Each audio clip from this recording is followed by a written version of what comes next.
How many weeks has this been? It's week 4, buddy. Hey, it's week 4 of Pick and Roll. Bruce Badgley, Del Jackson. Wow, we're back at our favorite spot here, the Bottle Shop. Yeah. Great job here at the Bottle Shop, and they take care of us, don't they? Here. Oh yeah. Not only before, during, but after. And after. And we're having a T-shirt raffle today. So anybody that shows up, if they stick around for the whole show, we're gonna put their name in the hat and get a nice hoop shirt. Wow, that's pretty cool. I mean, I'm sure the crowd will be filtering in, a little bit later. Actually, a late arriving crowd here for Pick and Roll today. But we've got a jam-packed show. Really want to thank all of our sponsors to start. Win Marketing, our buddy Paul Roberts with the Brick Sports Report, now supporting the show. Brute Athletic, My Jersey, Big 60, Nook Sports. Obviously, Bert's Bottle Shop. I mean, we have some great people supporting these programs. Yeah, it's very, I was leery, but we're doing okay. We're doing all right. Well, it's the only really District 3 show out there, and I think we're all proud about what we're doing.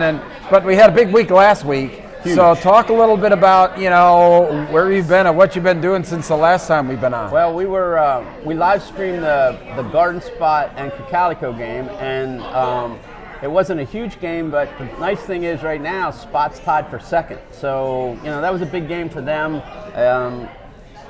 And we had player to game, and everybody likes that, and it worked out pretty well. We had some technical stuff, but we got through it, as we always do. And we have the recording now.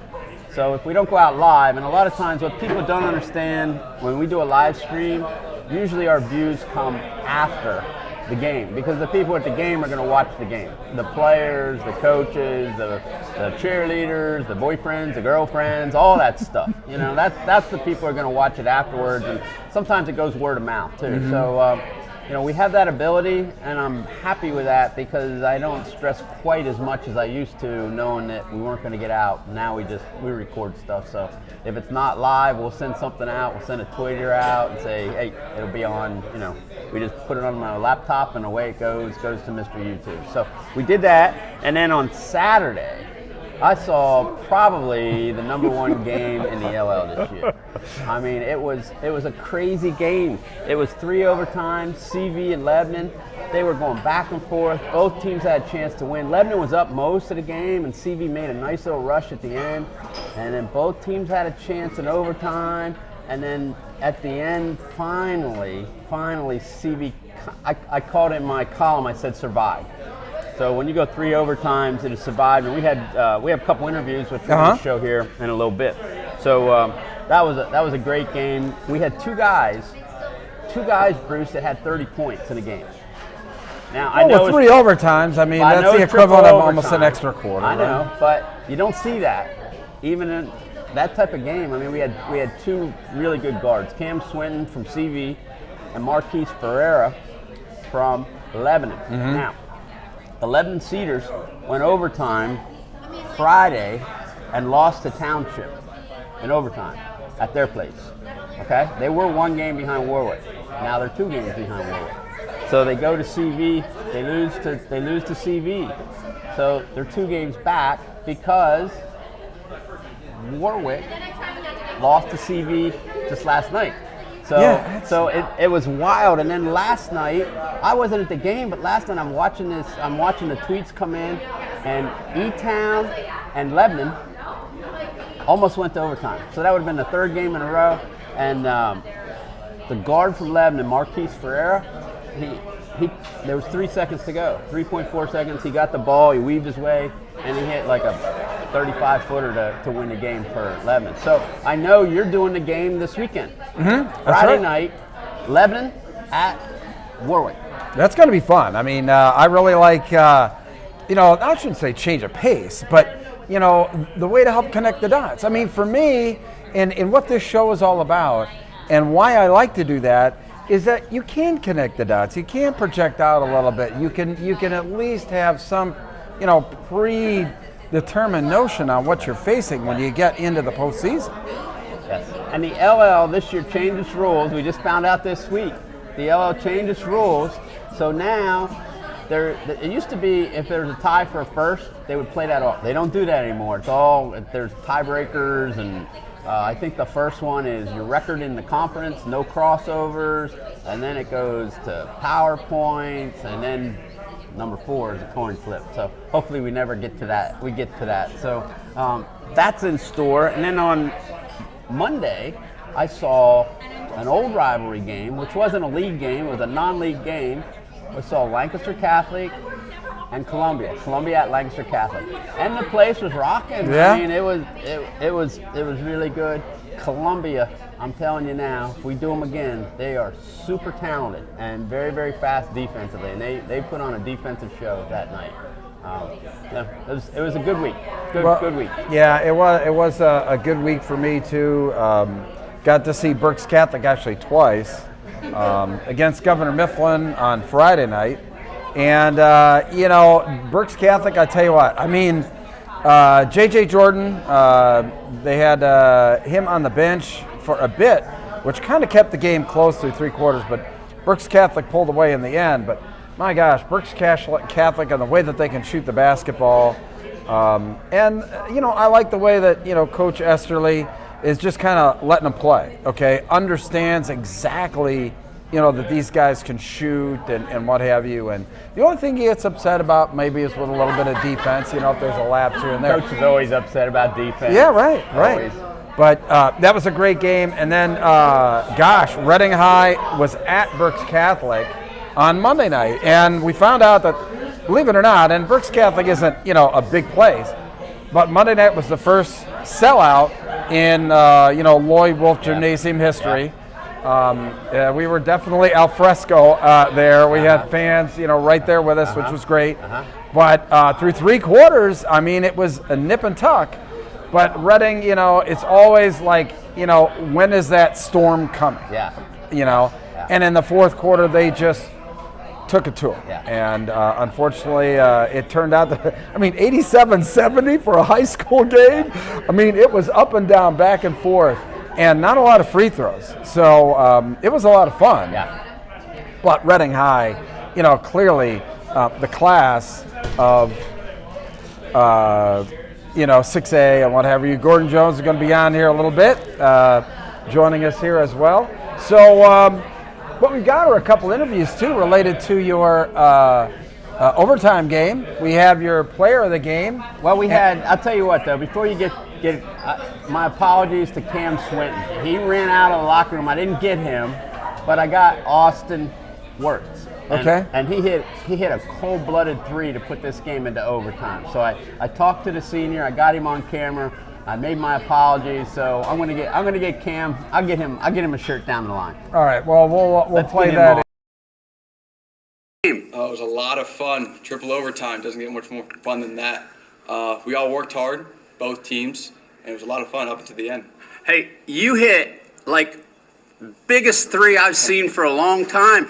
You didn't even think about it, did you? You just teed it up. You said, "That's my shot," and that's the way it goes. Yeah. Were you tired playing all that? Oh my goodness! All those timeouts was luxurious. I'll tell you that. Hey, congratulations, big guy. Appreciate it. Thank you. I got one cut. Yeah. Okay, so pretty interesting with that. And He said he was tired, Bruce. Can you imagine?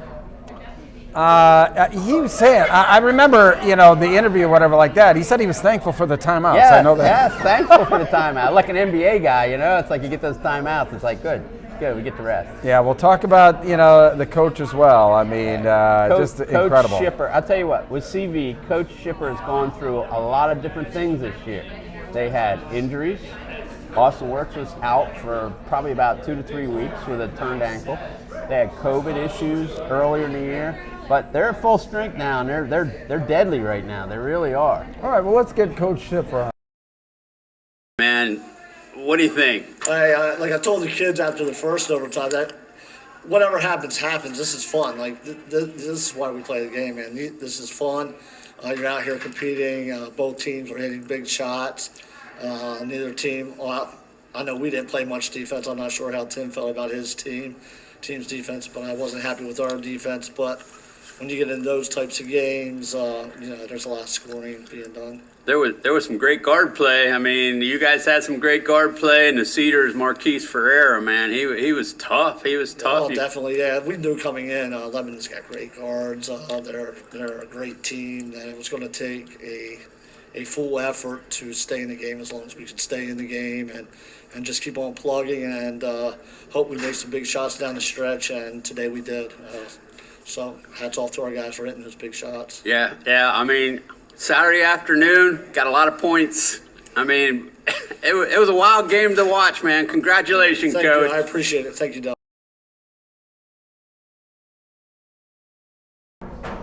All right, so, not too many 3 overtime games in high school basketball, so really kind of nice to get a player and a coach talking about, what they were feeling, what they were talking about. I remember, Coach talking about the fact of telling his team to enjoy the moment. You know, I mean, I thought that was so classic. And his point must have got across because Austin said that too in the interview. He said it was fun and all that. And I don't know, a triple overtime game to me are pretty stressful, so I don't know if it was fun, but it was a good point. Either way, stressful, strenuous, but fun. Yes. So anyway, and obviously a big part of what this show's all about is talking to coaches. We've got kind of a Berks County flair. We got a flavor tonight because, number one, you have seen really good basketball with the boys this year, and number two, we got some really good interviews. Yeah, we really do have some good interviews. The first interview, we always start with girls coaches, and there isn't any better in Berks County than Bob Birmingham, over 600 wins, 33 years between Holy Name and Berks Catholic.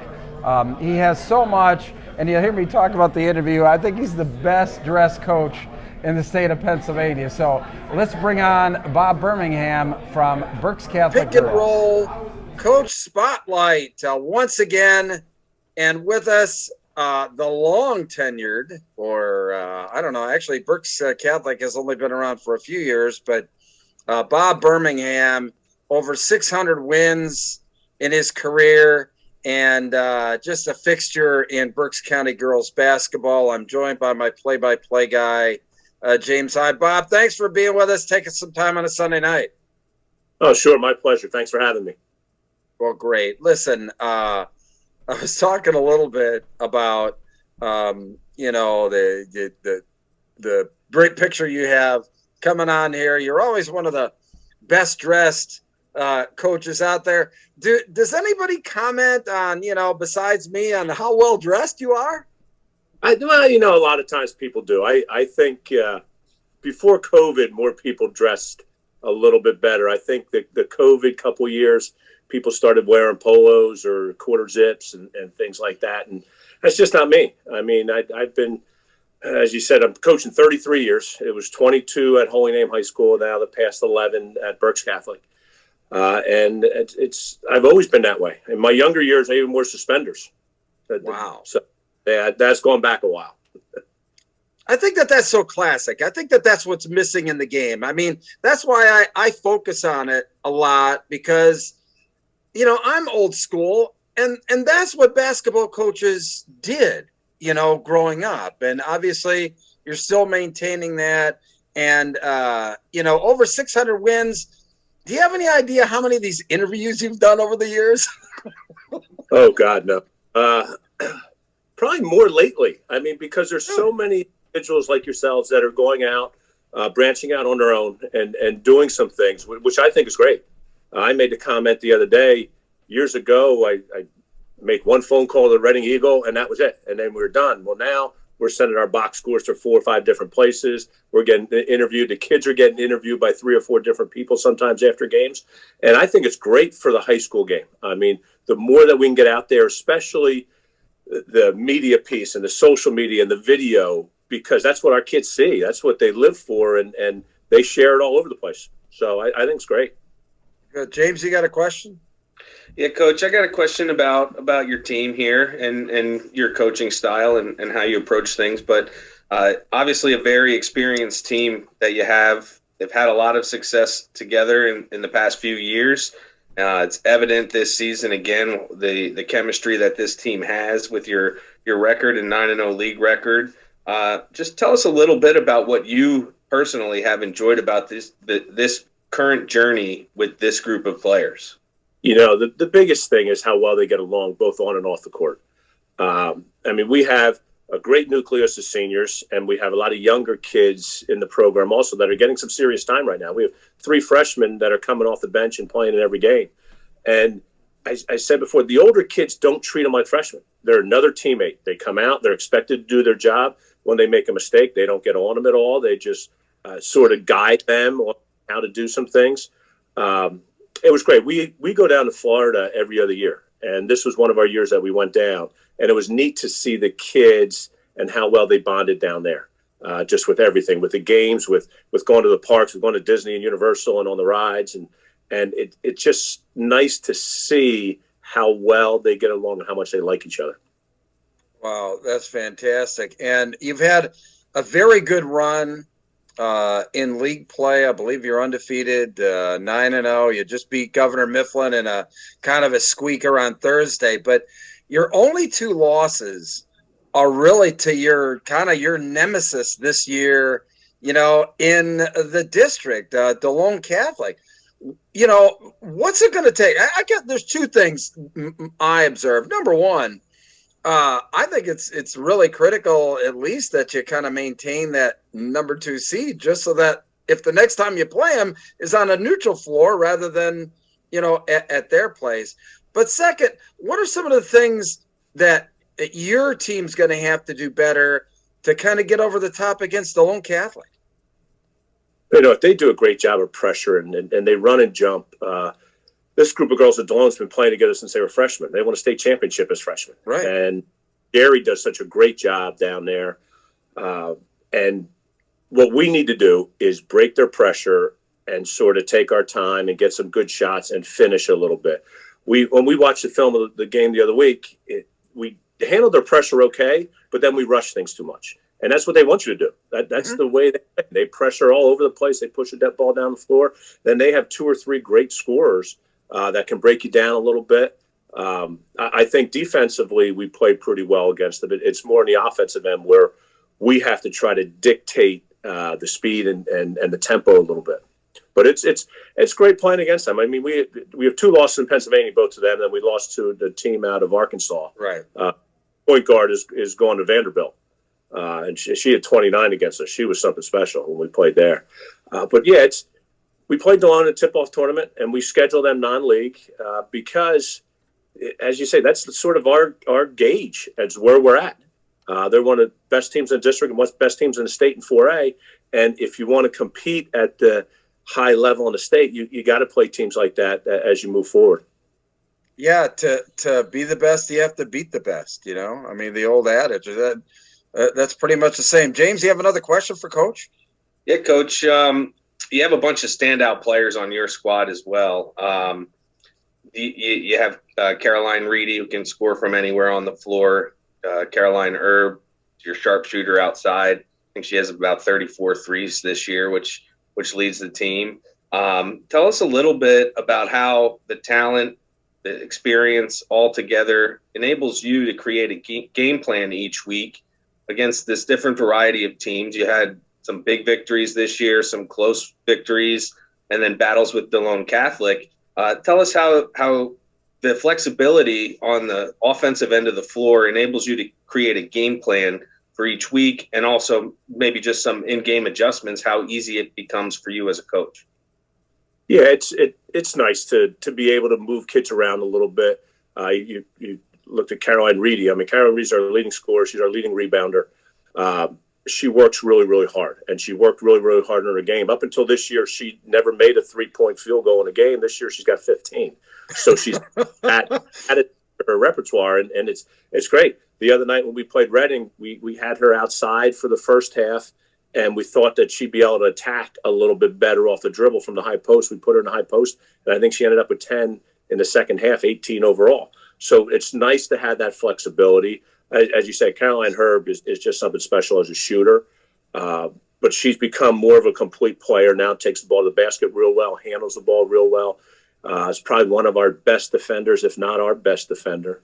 And we have some other pieces, another senior in Aaliyah Dabney, who's really come a long way for us this year. Strong physical athlete, takes basically the best player on the other team, and she's big enough and quick enough that she can guard guards, guard post players. So that's great for us.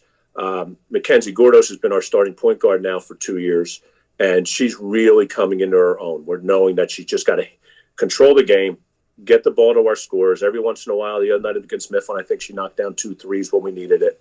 And they seem to play real well together. We have another junior that starts, Sydney Brown, and Sydney's doing a nice job for us as well, just knowing what she can do and helping finding the open people.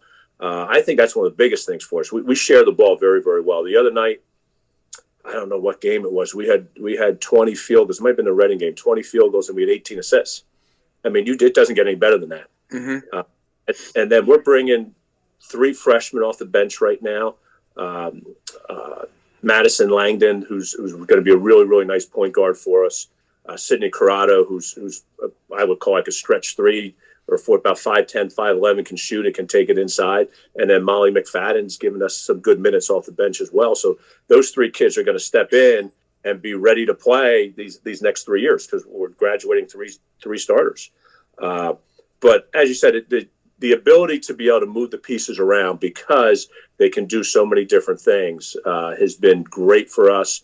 And the nice thing is, from my standpoint, I really don't have to say much about it. They know what they need to do, and they go out and do it. I think our biggest thing is the way we communicate on defensive end. I mean, I think we're only giving up 32 or 33 points a game, and that's giving up 50 and 60 to DeLone. So I'm real happy with the way we're working on the defensive end and some of the things we do. The other night we held Twin Valley, who's a really nice team, to 22 points. So it's a special group, as I said, and the way they work together, and just the fact that how much they get along, that also now goes onto the floor, and you can see it there as well, that they're having fun when they're playing. So that's the most important part. I mean, it's nice to win. The kids got to have fun. When you're 16, 17, 18 years old, you're not out there just to be too serious about it. You got to be having fun, or it makes it very, very difficult. How does your coaching, I shouldn't say how, does your coaching philosophy or the way that you manage games change from regular season to as we go into the postseason? I don't know if my philosophy changes at all. Sometimes your minutes maybe for some of your subs get a little less. During the season, you may try some things. Like we tried to trap a couple games this year, and we're very successful with it until you get against real good teams that can pass. Then we're back in. But when it comes down to it, like for us, we want to control the tempo. We want to move the ball on the offensive end, and defensively, we want to sort of just lock people down and make sure people are taking difficult shots and that they're not getting second opportunities. I mean, that's a big thing. I mean, we count that and we chart that a lot, how many times people score off a second or third opportunity. And it's when that gets high, I'm not too happy. You know, sometimes I find coaches that, I don't know, for whatever reason, they try and do something different in the playoffs to break tendencies to somehow surprise their opponent. And quite honestly, sometimes that backfires. So it's kind of refreshing to hear that you're pretty much take the philosophy that you're going to do what brought you to the party, right? Oh, absolutely. And there's a reason you're playing in a playoffs and you're getting to where you get to. And it's the little things that you do. I mean, I know there's a lot of people that play a lot of junk defenses, and that's just has not been me for the 30 years that I'm coaching. I just think if you can play some really good, solid man-to-man, every once in a while you may have to throw in a zone, but I don't think you can play zone if you don't know how to play man. I mean, because I think it's tougher to play a zone.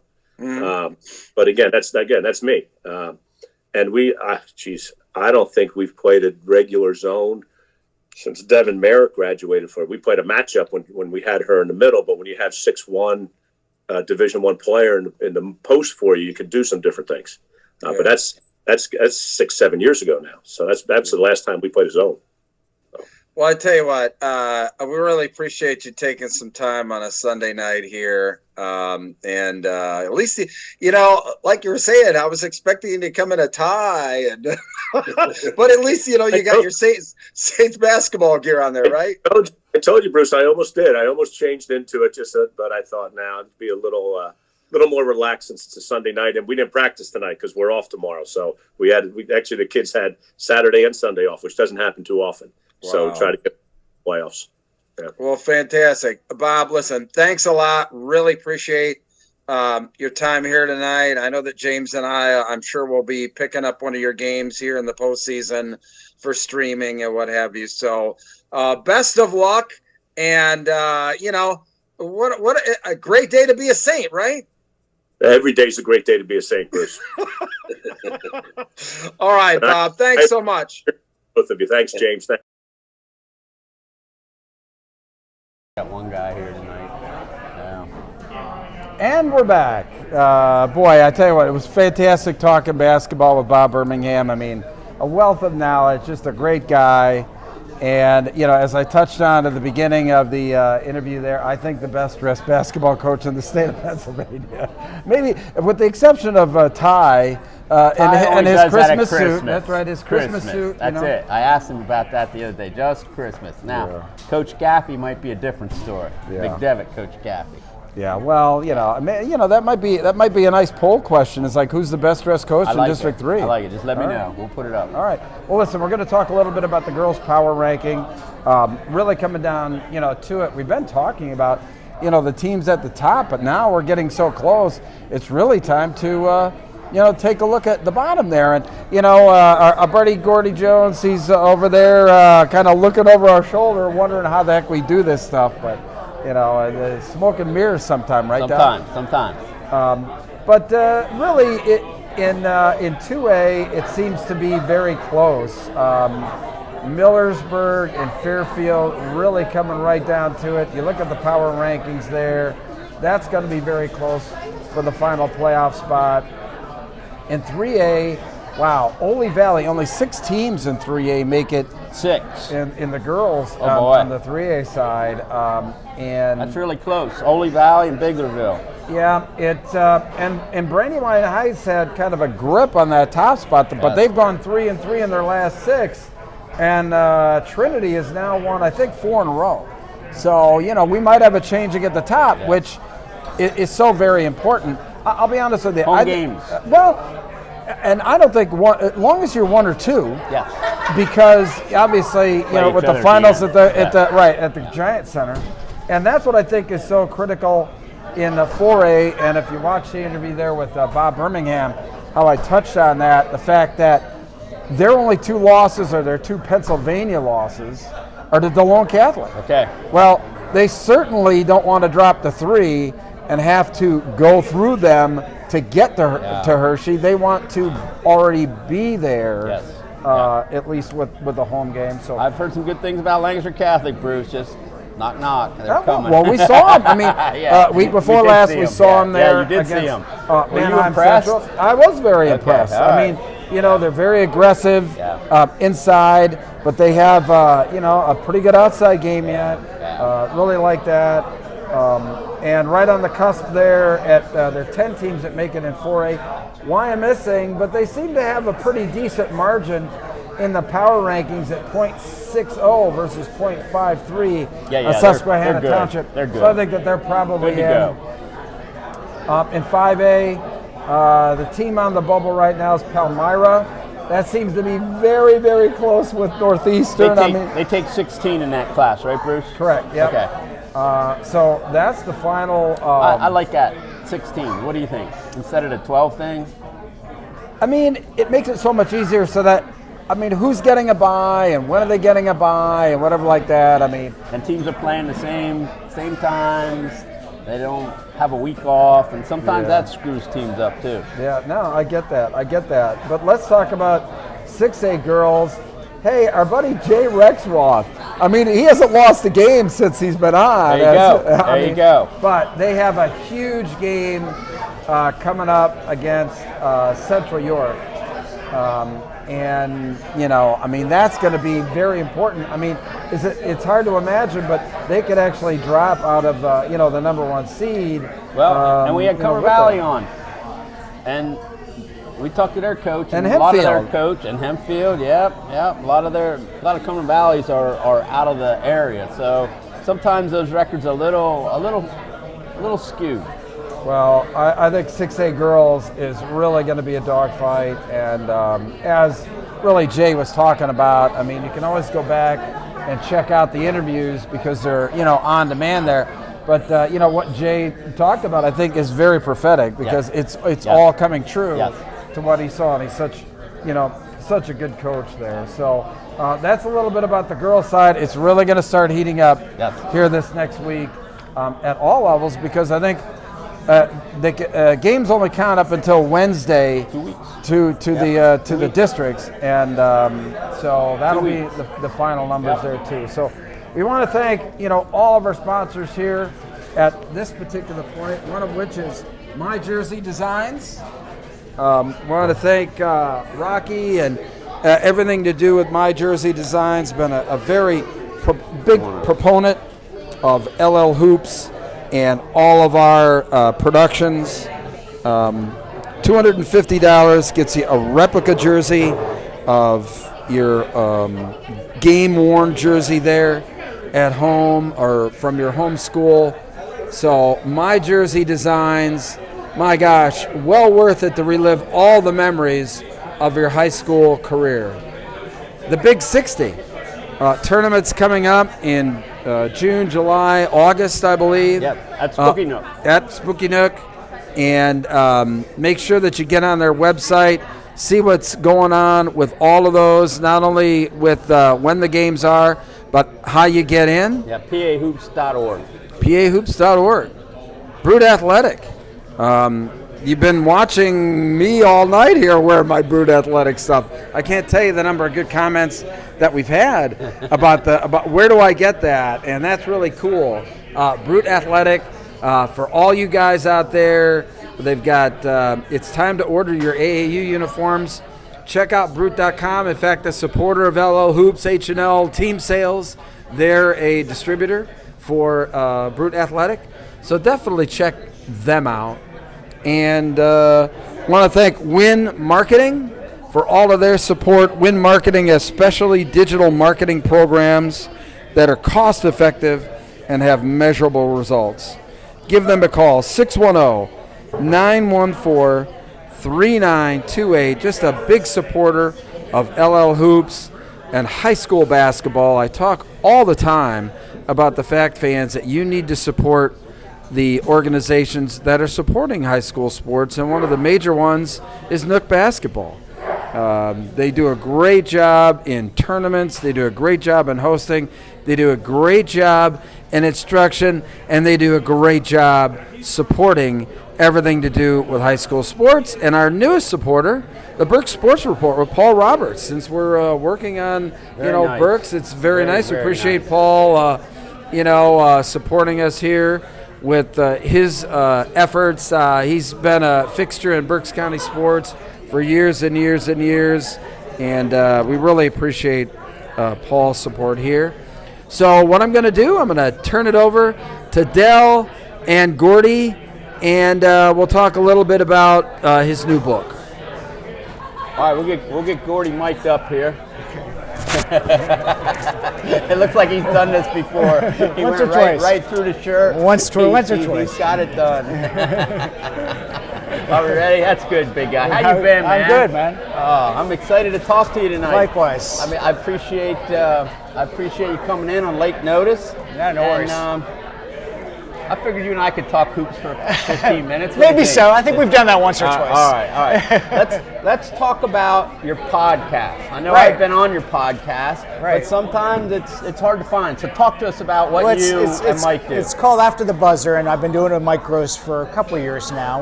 We get a bunch of different people on, like yourself, old friends and media people, and people who have books coming out. We have that, and people that we've basically known through the years. So that's pretty much what happens. It's been a really nice thing. One of the things we did was that I was excited about. I wrote a story for my blog, which is gordyjones.com, if I can give myself a plug. Absolutely. And I reconnected back in 1981. I was just out of college, and I was actually covering Cumberland Valley basketball. Okay. And so Eagles. Yeah, Jim Dooley was the coach. Jim Dooley. Good dude, the late Jim Dooley. Yes. And so two of the really key guys on that team were Stan Gelbaugh, who actually went on to play in the NFL as a quarterback, and Andy Krasnowski was their other best player. So I just thought it would be fun just to reconnect with him. So I did. And then we actually had Stan on our podcast as well. So it's kind of nice to reconnect with guys like that. And we had Jerry Johnson on, speaking of people we reconnected with. So it's been really nice that way too. And you know, we like to think that we get a good cross section of people, and that we connect with, you know, interesting people. How often do you do your podcast? Once a week. Once a week. Usually every Thursday. And then where can people find the podcast? I know I got a link to it, but it's buried under the link, so I got to do a better job of PR in you. Afterbuzz.com, I believe. Okay. It's on a site called Podbean.com. Okay. So, yeah, we enjoy doing it, and it's like not like we get any money out of it. We just do it because we like doing it, you know. Okay. And you've been doing that for a couple of years now? Yeah, a few years. Okay, Yeah. all right. And you probably don't have any problems getting Mike to talk. Neither of us. We're tripping over each other. And I know I've been on with you guys before, but you also rehash some of the current events, like a football thing or some plays or Brady retiring. You will talk about current events, what's going on, and your guests as well. Yeah, we'll certainly do that. I mean, usually we start out with a guest, and then we'll kind of veer around the map. You know, we talk some Sixers, we'll talk some Penn State football since Mike covers that. Yeah. So, you know, we go in a lot of different directions, and we enjoy doing it. It's something it's really a labor of love, I think, every week. Where do you do it? Do you have a studio? In my basement. Okay, good. Well, hey, this is the way it is with the internet now. We can do things all over the place. I mean, we can do Zooms on our couch and not be dressed. It's all good. I can't say the sound quality is professional, but I mean, it is what it is. Yeah, cool. All right, so let's talk about you were a writer, I think, for the morning paper. Right, the Intel from the old Intel. Yeah, the 1981 to 2003. Okay, so you covered a lot of basketball in that. Yeah, I did. It was great. It was, as you know, I mean, we sat next to each other a bunch of times. Yes.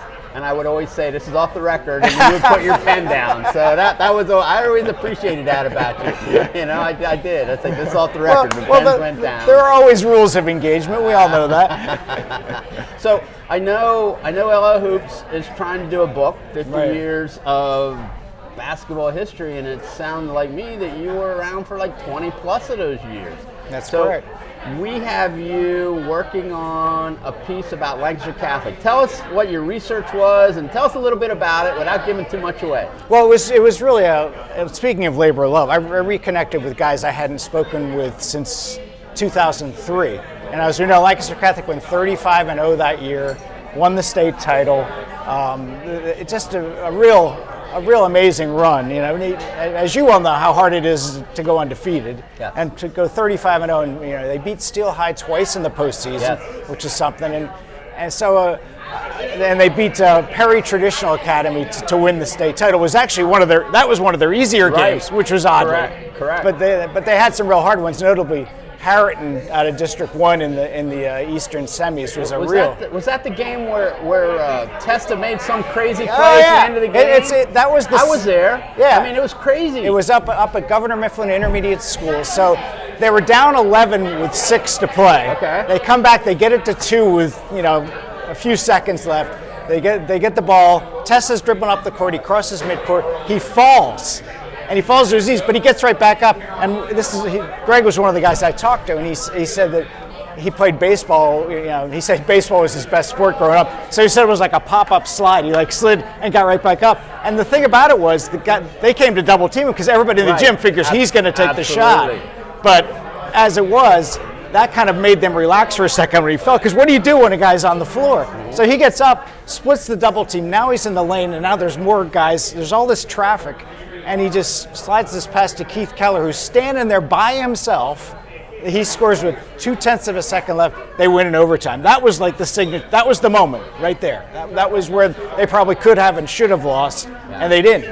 Yeah, I remember John Ayersman, who's here tonight. He was coaching, and there was some interviews. The newspaper always interviews some coaches before the finals, and he said Catholic's going to beat McCaskey. He was one of the few coaches that stepped out, and then Well, that's funny. He was so right on that. Yeah, I interviewed all 5 starters from that team. And I said to him, well, that was kind of the springboard to all this, because they had lost badly to McCaskey the 2 previous year in the LL finals. But I remember, this is one of those things I vividly remember. You know how it is, you remember weird things. Sure. And they came, it was really evident right away that Catholic High had enough of that. They were going right at him right away. Yeah. And they ended up beating him pretty handily. Yeah, they weren't running clock. They were like, we're ready to play. And we're not scared of you guys. Right. We don't care what the name on the front of the jersey is. We had some good athletes, and we've been through it. Yeah, the year before they lost to them 78-41. It's still the most one-sided LL final ever. 78-41. You helped me with that. So that's good. That's good. We had that right in the. We had to switch some scores, but we had it right. You did some good research. But they were right on him. I mean, Catholic High went right at him from the get-go. They were not intimidated at all. Talk to me about other teams or other players that stood out to you during your career in the LL. Well, for some reason, Mike and I go back to this a lot. There was that stretch from the late 90s, early 2000s where Hempfield and McCaskey went back and forth. They played, I forget how many times they played in that 3-year stretch. And it was always for something. And it was always close. And it was just so entertaining and so meaningful. And the gym was always really electric. And it's like you really savored. They always played last. Yeah. And then that changed a little bit, and people complained about it. Yeah. And it was like it was kind of like North Carolina and Duke playing the last round. You just kind of waited for that game, and sometimes that meant a lot, and sometimes the team that wasn't on top would beat the team just for bragging rights. Yeah, and you for some reason, again, things that stick in my mind that. McCaskey beat them over at Hempfield, and Perry Patterson, who was a really unique player, but was also a quarterback, ended up playing at Syracuse. There was like 3 times at the end of the game, Hempfield's pressing him, and he threw it over the top, and they get laps. So it was like, and the whole gym just explodes. And and Perry was such an unusual player because he was like a bigger guy, obviously, but he handled the ball. He wasn't a great shooter, but he did everything else really well. Yeah, they had him in the program listed as 1, 2, 3, 4, and 5. I remember that. I'm like, what is this? He said, no, he's a 1, he's a 2, he's a 3, he's a 4, and he's a 5, depending on what we need.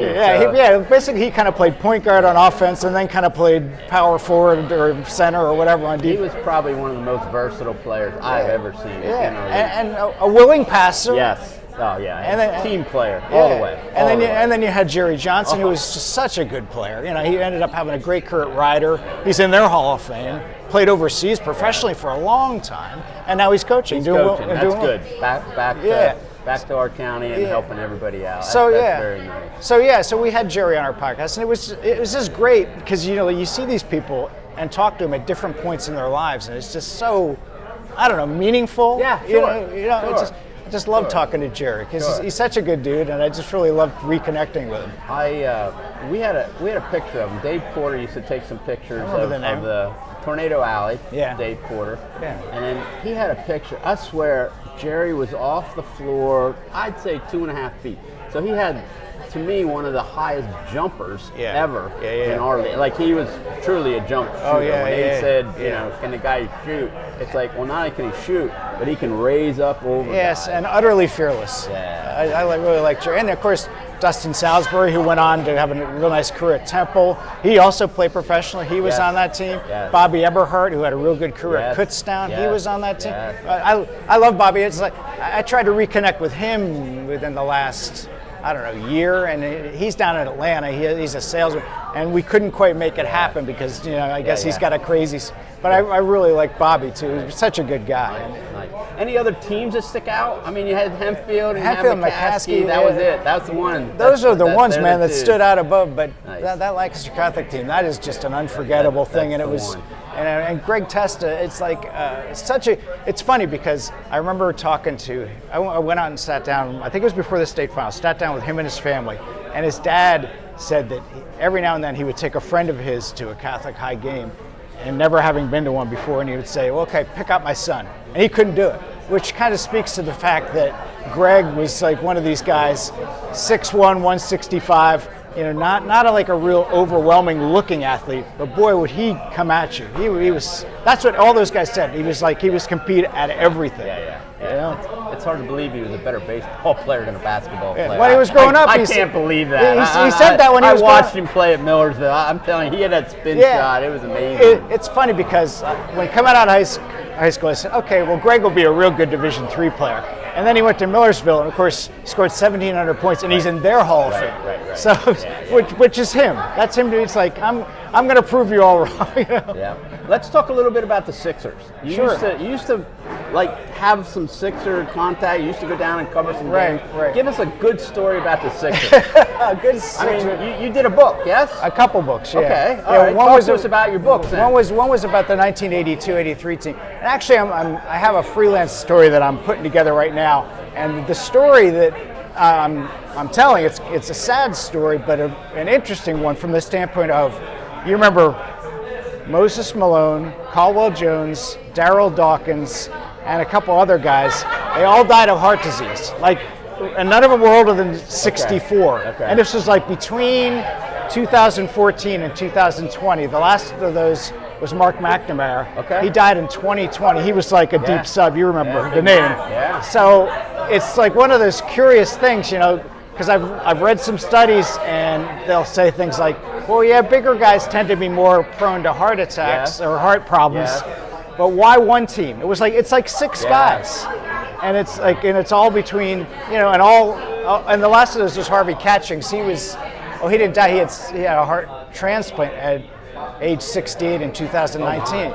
So it's like, I talked to Harvey. I actually talked to Mark McNamara the year before he died. Okay. He split his time between Alaska and Southern California. He said he had gone to Alaska years before. He was like an outdoors type, and he said, well, I better get there before it's too late, because he knew he had a problem. Okay. And it turned out he was on his way back to Alaska. His car breaks down in a town called Ely, Nevada. And so he's like there for a couple of days while they wait for this part to come in. Sure. He goes out for a walk. That was it. He dies. So how can people get your books? Can they get on Amazon? Yeah. And Gordy Jones. And, I'm sure. The books there? Yeah, I'm sure you can find him there at a very cut rate by now. All right. Well, that's okay. I might be searching tonight. I'll tell you a story about that. Years ago, I went to a Five and Below, and there was like a stack of books this high of my books. I didn't know whether to laugh or cry. Is it there?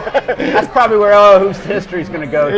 Yeah. It's like you could probably find it. There's a site called thriftbooks.com. Okay. Probably that's a better place to go because you get it for a better price. Sure. So that would be my recommendation. Hey, thank you for coming in to last minute. No worries. Really great. appreciate it. It's always great to talk hoops with you. Thank you, it up man. Thanks. Appreciate it. All right, we'll get Bruce back in here. We'll just go right to the Muhlenberg. Okay. All right. Bruce has got. We're gonna go to the Muhlenberg interview right now. And we're fortunate enough to have the head coach of the Muhlenberg Mules, Matt Flowers. Matt, how does that sound? I mean, head coach. I mean, you were an assistant for so long, but now you're the head man. How does that feel? First and foremost, I thank God for the opportunity for blessing me to be in the situations I've been in the past 14 years. I was patiently waiting, but I was still working my tail off to do what I had to do for Coach Perez and the Red Knights. And this opportunity came along, and it took some time for me to want to leave. But I'm glad I did, and I'm just blessed and honored to be the head basketball coach at Muhlenberg High School. My cohort in crime there, my play-by-play guy, James Hines, with us as well. James, you got a question for Coach? Yeah, Coach. I mean, being that it's your first year back home, it can be difficult to find success as a first-year head coach in any sport, any league. Tell us a little bit about how your seniors have stepped up and bought into what you're teaching them to have the type of success that you're having this season. Well, I've been blessed to have coached to Cheryl, Alexis, Edwin Suarez, Jared Jackson, all were at Reading their 10th grade year. So I was blessed to, when I came here, they already knew the expectations for when I got there. So they were helping along as well. That when when I took the job, the guys were like, listen, he's not playing around when he's come here. The expectations are a lot different. He's all about winning a championship. He's all about empowering the young guys. So for me, it was easy because I had guys that already knew what to expect. And then you have two other great seniors in Alex Thomason and Adam Zakorsky, who are just role players. You know, Adam came to our team not wanting minutes, but just wanting to be a leader. And that's what he has been. You know, he watches so much film. He studies our game plan. Sometimes I think he knows the game plan better than I do. And it's pretty cool to see because he'll tell the guys, listen, this is what you're supposed to be doing. This is what the game plan says. So the transition has been really good. You know, we started off very well. We had two tough losses, I would say, probably in a week to 2 week span between William Allen and Wilson. But we're growing. You know, we're growing, we're learning, we're maturing. And I feel like we're getting better every game. There's another lesson that can be taught. So we're having fun. Well, that's great. And everywhere you look with Muhlenberg basketball, there's this acronym, PAVE. Why don't you tell us about that? Well, when I was about to interview for the job, I was like, I have to bring something different. It can't be the Reading slogan. That's what we did up at Reading. It has to be something different, and it has to be something that fits the Muhlenberg kids. And I felt that PAVE was the slogan for them. You know, persevering over everything that you have to go through. You may not have the best athletes, but you can work hard enough to beat the best athletes. Having a new attitude, an attitude of we're not going to settle for second place. You're going to achieve. So the A in PAVE, is two words. It's attitude and achieve. You know, the first one was attitude. Second one is achieving. Achieving the next level and climbing the mountain to be first place at one point. You know, winning a county championship is a goal. So we got to be able to have the attitude to achieve that. Vibrant. Who's going to have the most energy? Is it going to be me every day, or is it going to be the kids? And right now, you know, the kids are bringing it. The kids have a lot of energy. They're having a lot of fun. And then the last one is elevate. Yes, I'm the head basketball coach, but I need the kids to elevate me as well. I need to elevate them as well as they need to elevate me.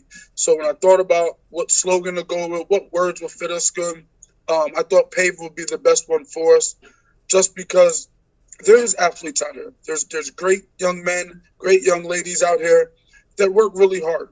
And if they could get just a boost to say, I'm going to take it to the next level, we can really achieve some great things out here. Good. James, you got another question for Coach? Yeah, I really like that coach, and bringing something like that to add into the structure that you're trying to build at the high school is fantastic. Obviously, we're late in the season here. You got two Berks matchups left to go with Twin Valley and Reading High. Just look, if you could give us a little peek into the locker room, what at practice and all that stuff. What are you telling? What's your message to your team as you prepare for the postseason? I'll go 1-0. You know, we got to win. Did you win today? Did you do your homework?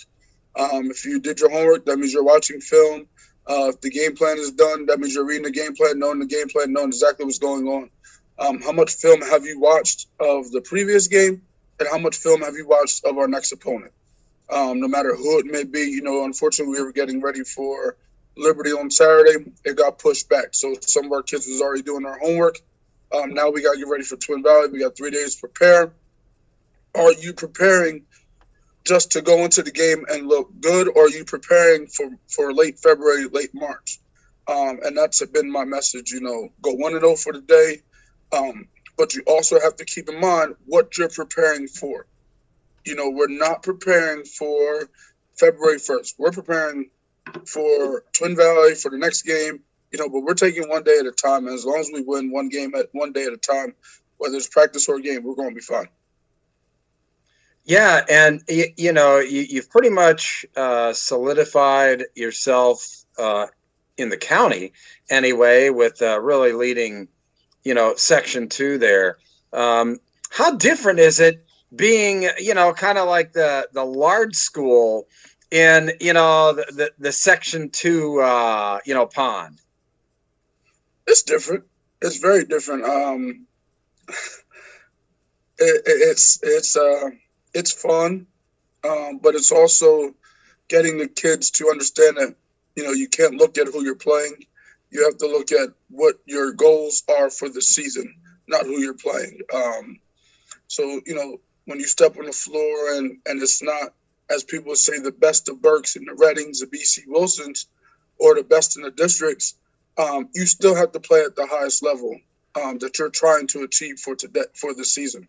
So for us, it's been, I felt we struggled against Conrad Weiser and Twin Valley the first 2 games. We still won, but we didn't play at that high level. And I thought last week when we went out to Weiser, we played at that high level. We shared the ball. We had a good pace. We had the middle runner. We were in our denials. And then we were also we had a lot of love touches, which I thought has been key for us the past 2 weeks. Always reminding the kids to touch someone. Just tell them something positive. And that's been another go-to for us by having a lot of love touches. What do you think is the key for your team to be successful moving forward? If there's one thing you can pick, what do you have to do well as a team to be successful in the postseason? Stay poised, stay together. I felt against William Allen and Wilson early in the year, and then BC as well, I felt we lost our composure. There was no one to bring us together. There was nobody on the floor that was being that leader. So for us, it's always been poised and keep your composure. Somebody besides myself has to lead our basketball team on the floor. So when something comes out that we may not be comfortable with, we have to be ready to go. James, another question for Coach? I just want to just give a little bit of perspective. I'm a little bit old fashioned. I'm kind of new to the Berks County basketball scene in the last few years. You were actually supposed to play my alma mater, Bethlehem Liberties, where I went to high school, played baseball there for them. But Bruce and I did the Governor Mifflin game with you guys at Governor Mifflin, and it was a tough start for you guys. Mifflin was battling you early, and things weren't all going your way. But then at halftime, you collected yourself, and you came out with poise. And I just kind of want to piggyback what you just said, talking about poise. Your team definitely has shown glimpses of that. And just moving forward, I'm excited to see what you and your team can do here in the county playoffs and then districts as well, because I see a lot of good signs early on. And as a head coach, I'm sure you're thrilled and excited with this instant success. But for the younger guys, how are you coaching them and getting them ready? Because it's not just about this season. Yes, you want to win this season, but as a head coach, you're always trying to build the program for continued success. And being at Reading High, you've seen how that kind of culture kind of grows. And how are you starting to do that now at Muhlenberg, albeit your first year, but I'm sure you have some sort of plan and strategy to do so. Well, I've been very involved with our MTA programs. I've been very involved with our junior high programs. I'm constantly checking in with our junior high coaches. Unfortunately, I have not been able to get down to a junior high game due to either practice or a game. My assistants have been able to get down there. We ran a camp, which I thought was very powerful for the beginning of the year. And then for the younger guys that are returning back next year, we spend every other Sunday with MTA doing skills and drills. Whether I'm present or one of my coaches are present, we're still branching out and putting our knowledge on the younger kids of Muhlenberg. Last Friday was a perfect example. We had our MTA cheerleaders with us, and it was beautiful to see. Our kids were excited. They were playing at a high level, and we had our younger guys there as well. That they were able to see how we do things. I try to get the junior high up to the high school as much as possible, but with COVID, it's a little different. We all can't be in the same gym at the same time. We have played a triple header with them already, so that we are there in the same locker room. Talking to each other, engaging each other, having fun with each other. So I am out and about in the community. I am out in our youth programs, So right now, that's how we're expanding all culture and talking about how we're moving forward with the next level. And of course, I got great assistant coaches who are spreading what we're preaching up top to our lower levels as well. Well, that's fantastic, Coach. As everybody can tell, it's kind of a Sunday evening here. We're all kind of getting ready for the week, and we really appreciate the few minutes that Matt Flowers has spent with us tonight. Really terrific, and I'm really looking forward to seeing you guys in the postseason, because I'm telling you what, there isn't anybody that wants to play Muhlenberg in the postseason. I'm just telling you right now. So, Matt, congratulations on a great season so far, and continued success, in the postseason this year. All right. Hey, thanks for having me on. I appreciate it. You guys have a good night. All right. Thanks a lot.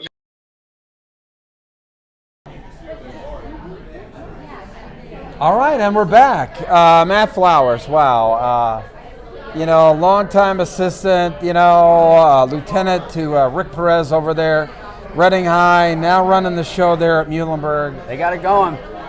They have it going, I tell you what, and we'll talk about, their positioning. They won the 5A district championship, a couple years ago, but, they've grown. I mean, they're up in the 6A now. They're up with the big boys there. Fun to watch. Edwin Suarez is a real deal. He's got some really good players there, and they actually play at Reading High next Tuesday. Okay. I think my buddy Bob Long's going to be doing the game on TV. I'm not available. It is at Muhlenberg. Okay. All right. So I won't be available. I'll be actually at the Giants Center, but in another capacity. Okay. And my friends know why I'll be there. But, we've got a couple minutes left. Want to wrap it up, kind of go along here tonight, but with great guests like Gordy and, just talking basketball. I mean, It's hard to put a time limit when you're having fun, right? And this is fun. Yeah. We're having a good time. A good time is right, especially here at Bert's Bottle Shop. Wow. T-shirt raffle coming up. T-shirt raffle, right? I forgot. We'll do that for the next 3 or 4 weeks. So if you come out to Bert when we're doing our show, we'll put you in a drawing. Wow, that's pretty great. Yeah, the place kind of filled up. We've actually been kind of shooing people away from our camera, and hopefully this lady who walks by it isn't going to knock it over. No, she doesn't. We did good. She knew. We did good. She knew good. She knew. Well, let's talk about the boys' rankings there. I think, the 1A is pretty well set. They take 8. And the difference between 8 and 9, country Christian and Christian school is pretty big. You can draw a line there. That's about done. Yeah, 1 through 8 I think is in. Very interesting though. Antietam lost to Weil this week, and whatever he wants. I'm sorry. That's okay. We're ordering live food. TV. That's all right. Got to get ready for the after party, right? I tell you what, people don't realize how much fun it is after the show too. But thanks to Bert and Bert's Bottle Shop. They treat us well, don't they? Yeah. We got to do a tour. And it was funny, and I was talking to Paul on the way over on the phone. I said, man, you and Ross Tucker, you're just going to be in heaven. You have like 2 walls all the way down of like all these great beers or whatever like that. I mean, it's pretty incredible. But anyway, I digress. Great wings too. Great wings. I mean, great wings. I like too. the wings. Double Antietam, a little bit of a loss. I'm really, quite honestly. How many they take, Bruce? What's Double that? 6. Okay, so Lancaster Mennonite had their top scorer down, and he's back. So they're getting primed. They're getting primed. I hate to predict, but I think it's going to be a rematch between them and Antietam before it's all done. Depending on what line they're on, if they move up a line, that'd be my guess. Well, like I said, Antietam has a loss to Weil in the last week, but Weil's a 4A school. Sure. That's a big deal. Sure. In 3A, they take 6. Brandywine Heights at 5 and 12. How about that? It looks like they're probably going to get in though, because what is that power ranking? Wow, that is look at that. There's a big gap between 3 and 4 there, Bruce, between York Catholic and Lancaster Catholic. Yeah, just a huge and gap. Columbia's, is that right? 5 and 12? Yeah, I don't know if that's right. I was going to say, that That can't be doesn't look right. right. That doesn't look That right. does not look No, right. no, no. I think it's the other way around, right? Yeah, probably. Yeah, well, I don't know. They're about 500. Lancaster Catholic better like check. Yeah. They better check that PowerPoint. They're the ones putting I'll be in emailing them tonight. Yes, I will. They're putting the date in there, right? Yeah.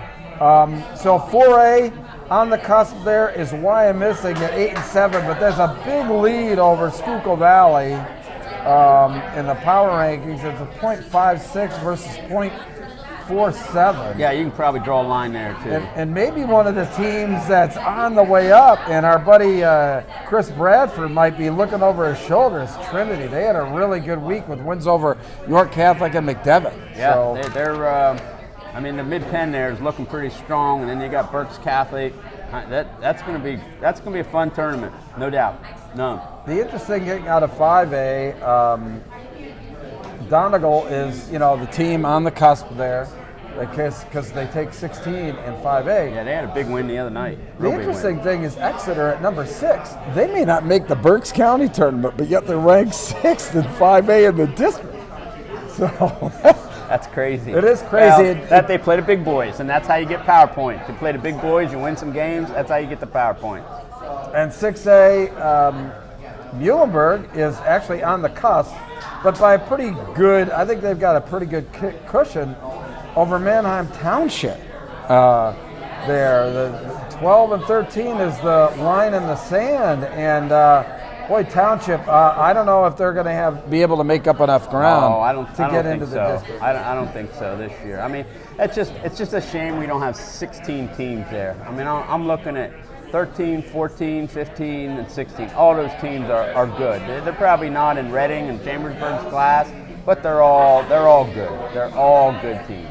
I tell you what, and in this game that we're doing on Friday between Warwick and Lebanon, it is going to have effect on on everything. Sure. The county, but probably the winner of that game is going to be able to host a district playoff game. Yes. And the loser is you're going to basically they're going to be traveling all over the place. Yep. And you certainly don't want to be traveling to Chambersburg. I mean, that's a tough place to play. Or Cedar Cliff or Reading. Nope. I mean, the traveling there is just not very good. Nope. So I think that's an important. This is going to be an important week in the power rankings for sure, and we'll see what happens. But it's been a great show. I mean, we've done it all. We've had obviously a look back at that triple overtime game, taking a look at a really good week in girls. Gordy Jones was really fantastic. Yeah. The boys are really coming down to it, and we've hoped that the fans have really liked it. What do you think? The feedback that I've been getting about the show has been pretty positive. Yeah, we're doing good, and we're putting segments on. So when the interviews are on, when Gordy's on, we do that on the YouTube. So if somebody goes into the YouTube, the replay, they can find out when Gordy's on. They can find out when the interviews are. So I think that makes it good too. People can kind of pick and choose, or they can stay for the whole time. Better yet. Yeah, we like for people to stay the whole time because it's a lot of fun for us. That's all I can say. And it's a show that's unique to District 3, and we want to thank all the fans for tuning in. Don't forget to hit us up at LL Hoops. I'm at Badgley Bruce with your comments, with your questions, with your suggestions, and hopefully the people that are getting ready to leave aren't going to knock us off the air, but at least it's at the end of the show, right? End of the show. Thank you, buddy. Listen, thanks everybody for joining us. Hey, we'll see you. We're on next Wednesday, right? All right, next Wednesday at 7 o'clock live here from Birdie's Bottle Shop.